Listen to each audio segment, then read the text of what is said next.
If I had $1 for every time someone asked me to explain the difference between hiring a freelancer, a contractor, a full-time employee, or a part-time employee, I would be a very rich woman. Okay, no, that's actually a lie. I totally wouldn't. That's a very nerdy question to ask, am I right? But I do have to say this is a super important and often overlooked topic that I just really felt compelled to bring it to your attention and share it with you right here, right now. Hi there. Thanks for tuning in to Thai Pod, a podcast crafted by Tiana Thai to help you purify your purpose in business, love, and life. Whether you're an entrepreneur, dog mom, or just getting started, you're bound to find value as Tiana dives into meaningful topics each episode. So, settle in, turn up the volume, and welcome your host, Tiana Thai.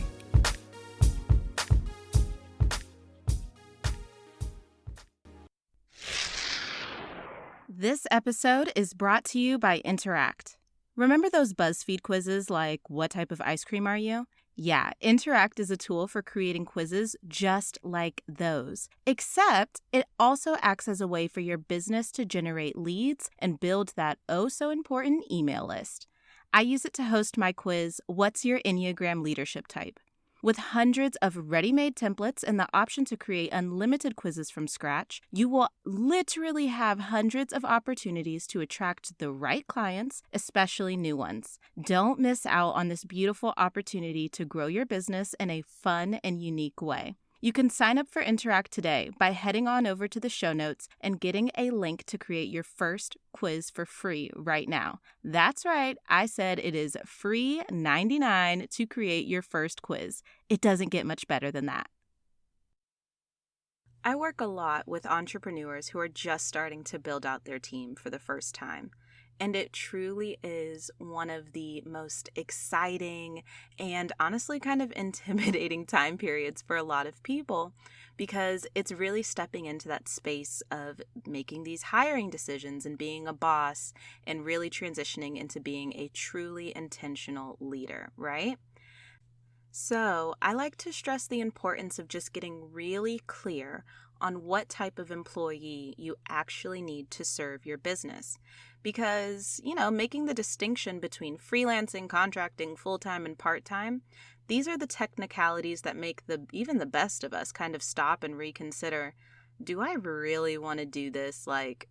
Learning the differences between all these things is some very nerdy technical stuff, and solopreneuring may have been a lot of work, but at least I didn't need to know the intricacies of this and tax law and all that kind of stuff.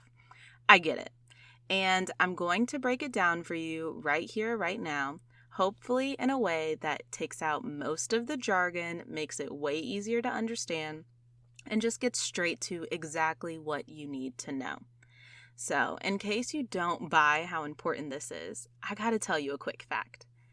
Did you know that tons of businesses are annually falling victim to penalties and literal lawsuits because of how they classify their staff's employment status? 10 to 30% of employers are misclassifying their employees every single year. And the kind of scary part is it can get your business in some hot water for payroll fraud if it's a serious enough infringement. And look, let's just keep it simple, y'all. We don't want those problems. We don't want to be making these big mistakes that could actually cost us money. If we can take, 15, 20 minutes right here, right now, and just clear it up once and for all. So I've got to ask you, as the CEO of your business, whether you've hired a couple people already or you're thinking about making your first hire right now, do you actually know the major difference between these employment classifications and statuses? i.e., do you know the difference between freelancer, contractor, full-time, and part-time? If the answer is no, it is totally okay. You're quite literally in the perfect place right now, my friend. We are going to break it all down for you. So before we break down the actual differences, I want to ask you a couple of questions that can help you out just to get started. So, if you're going to hire a new team member, but you're not exactly sure what their status should be, ask yourself these 4 questions. How many hours do I expect this person to work per week? Will this person be working for a specified period, like 6 to 8 months on a project basis? Or do I expect them to work, continuously until either they resign or I decide it's time for us to part ways? Will this person work only on one specific project or multiple projects? Will you offer benefits such as health insurance, time off, 401k, etc.?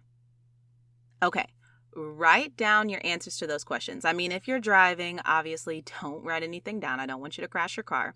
But keep the answers in mind as we look at what these employment statuses actually look like in real life.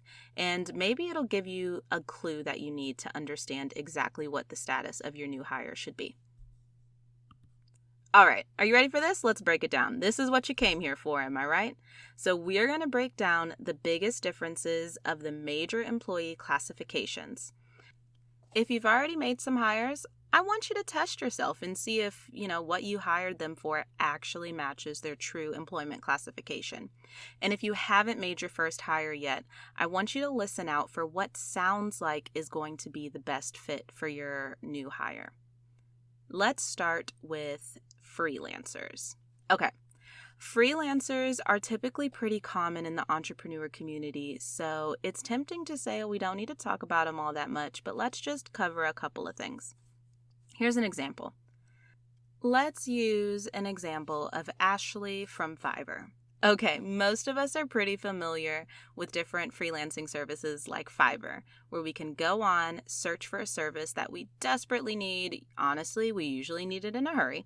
And we can hire somebody with the relevant skills and capabilities to get that job done for us. Okay, this is usually the situation you find yourself in when working with a freelancer. Whether or not it's somebody that you get off of a service like Fiverr, or it's somebody that you've had a long-standing relationship with, freelancers are typically on a project-by-project basis. That is, you need a logo done, you reach out to a freelancer to complete your logo. However long that takes, whether it's 24 hours to a couple of weeks of back-and-forth revisions, they are going to complete that job for you for an agreed-upon price, and that's kind of the end of the working relationship. There's no further expectations there. Okay, so freelancing is kind of obvious because, again, we're pretty used to it. But the interesting thing is how much overlap there actually is between a freelancer and an independent contractor. So let's chat about that. I want to start with an example. Let's talk about my good friend Sarah. Sarah works 10 to 20 hours a week with one specific client. She got hired to do this for the next 8 months with the client that's based in Atlanta, although she typically works virtually. She's working specifically on a pretty large project that is going to take the duration of that time, but doesn't have any additional tasks or responsibilities outside of that project. She doesn't receive any benefits like, paid vacation or time off or anything like that, and she submits her hours via invoice on a weekly basis. Does that sound like someone on your team? Sarah is a beautiful example of an independent contractor. Does this sound like somebody on your team? Or does this sound like the ideal scenario for your next hire?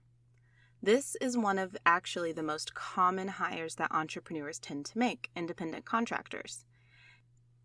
So, what makes an independent contractor an independent contractor?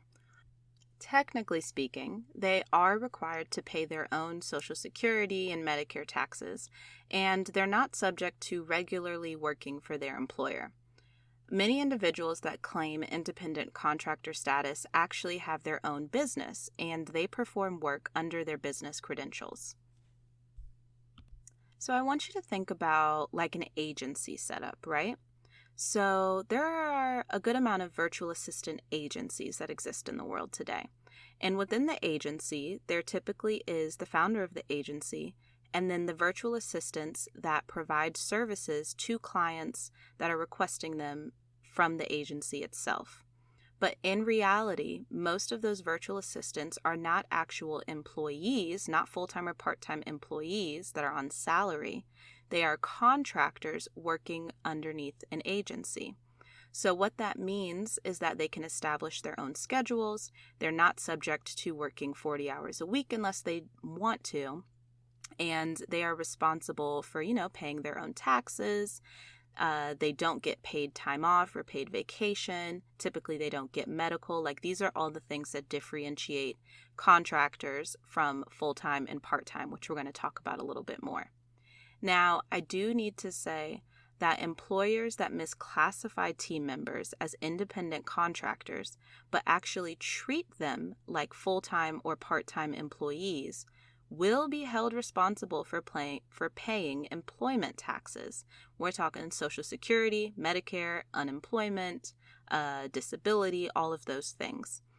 And you can be held responsible for paying any of that money that was uncollected for the duration of their employment if they feel the need to take action against you because you misclassified them as a contractor when they were held to the standards of an actual employee.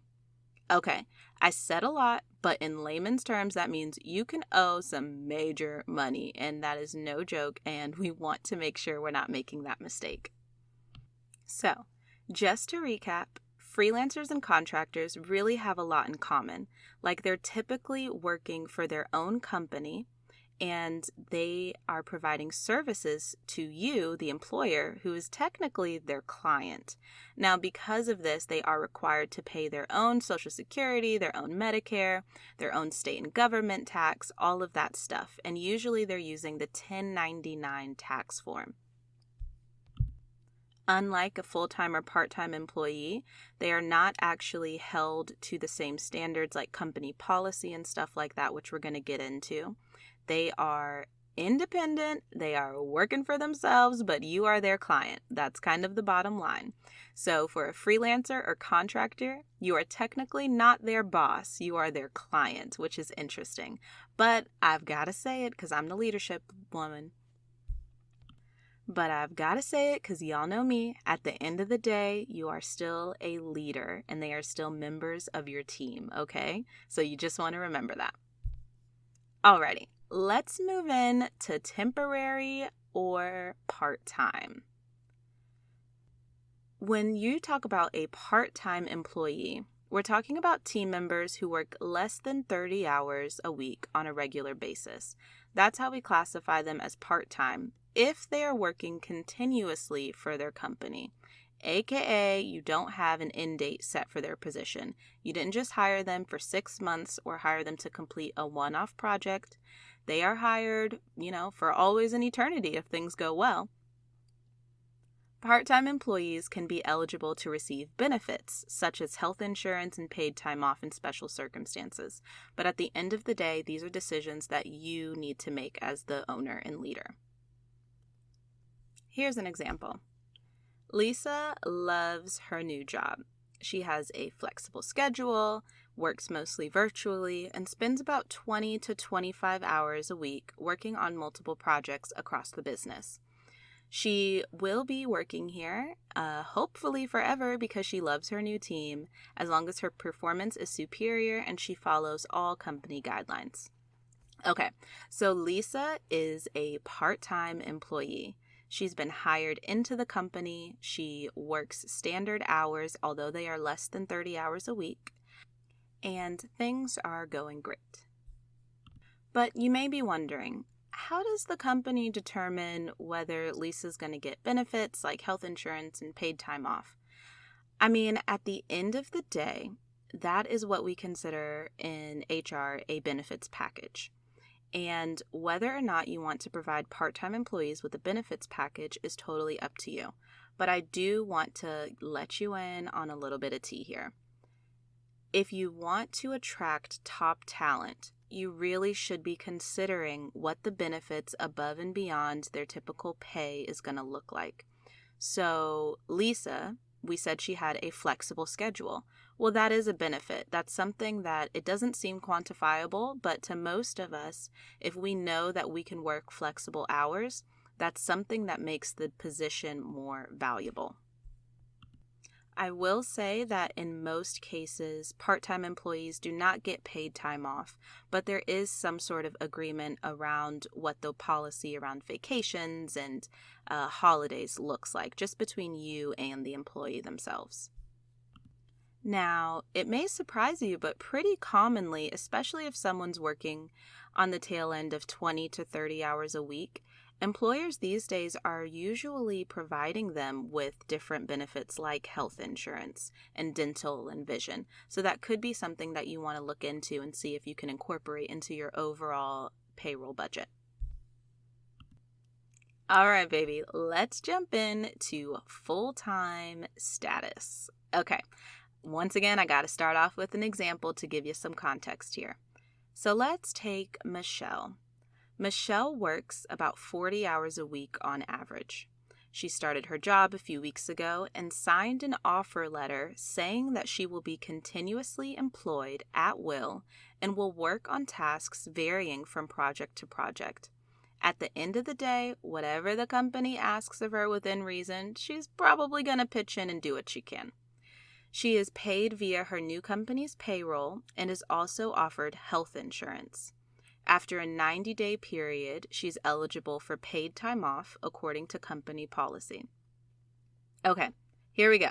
So we usually talk about full-time work like it's the regular 9-to-5 grind, but you should know that this is definitely a possibility for your own business.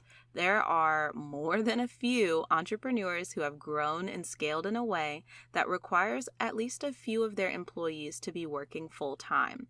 So just depending on your goals, you got to think about it. A full-time employee with almost 40 hours a week to dedicate to your business can take you further faster. Now, I want you to really think about the differences between full-time and part-time. At the end of the day, the biggest difference truly is the amount of time, hence the names. I mean, sorry, it's kind of obvious, but there it is. Aside from that time difference, one of the biggest differences is the way that they are paid.